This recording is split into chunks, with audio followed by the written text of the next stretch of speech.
Bonjour à tous, dans ce chapitre 28 qui va être assez court, on va revenir sur le groupe symétrique qu'on a déjà étudié quand on a vu la notion de bijection. Alors quel est l'intérêt de ce chapitre? C'est d'introduire après les vacances ce qu'on va appeler le déterminant d'une matrice. Vous avez déjà rencontré cette notion. Pour une matrice de taille 2,2, c'est la quantité AD moins BC. Et on a vu qu'une matrice est inversible si et seulement si cette quantité était non nulle. Eh bien, il existe exactement la même notion pour une matrice de taille quelconque.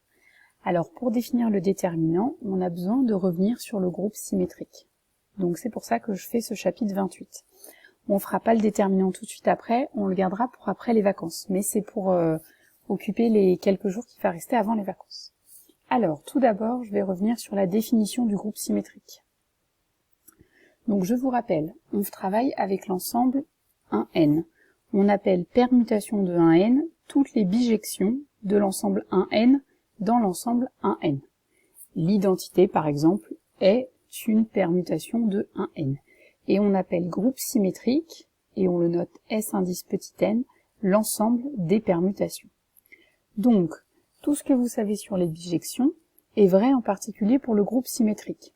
Par exemple, que la composée de deux bijections est encore une bijection, etc.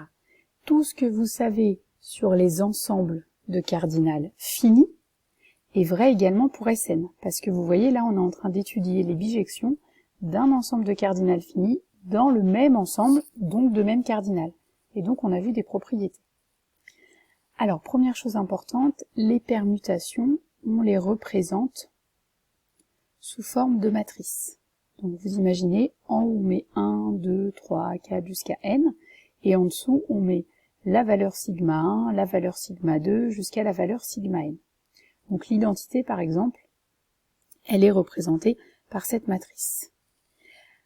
Deuxième exemple, cette matrice-là, donc c'est une permutation de S5, on vous le précise, qui en 1 vaut 2, en 2 vaut 3, en 3 vaut 1, en 4 vaut 5, en 5 vaut 4.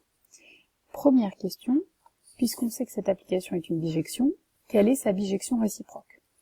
Donc je vous rappelle, c'est un peu la fonction qui fait le travail dans l'autre sens. Donc ce qu'on fait pour ça, c'est qu'on lit la matrice dans l'autre sens. Sigma moins 1, qu'est-ce que ça veut dire? Ça veut dire, je vous rappelle, c'est la fonction qui a 1 associe son unique antécédent. Donc l'antécédent de 1, c'est 3. Donc sigma moins 1 à 1, il associe 3. L'antécédent de 2, on cherche 2 dans la deuxième ligne. Son unique antécédent, c'est 1. Donc sigma moins 1 de 2, c'est 1, etc. Et donc on trouve la définition de sigma moins 1. Deuxième chose que je vous ai dit qu'on pouvait faire avec les permutations, c'est les composer. Donc je vous propose deux permutations, sigma et tau, toujours des permutations de 1, 5, et on essaye de déterminer leur composé. Alors, tau rond sigma, donc on écrit 1, 2, 3, 4, 5, et on doit calculer tau rond sigma de 1, tau rond sigma de 2, etc., etc. Donc pour tau rond sigma de 1, ça veut dire qu'on calcule d'abord sigma de 1, donc je pars de 1, et je calcule sigma de 1 qui vaut 2, et du coup ensuite je dois calculer tau de 2. Donc je vais dans la matrice qui définit tau de 2 c'est 4. Donc tau rond sigma de 1, c'est 4. Etc., etc., vous remplissez toute la ligne. Pareil pour sigma rond tau.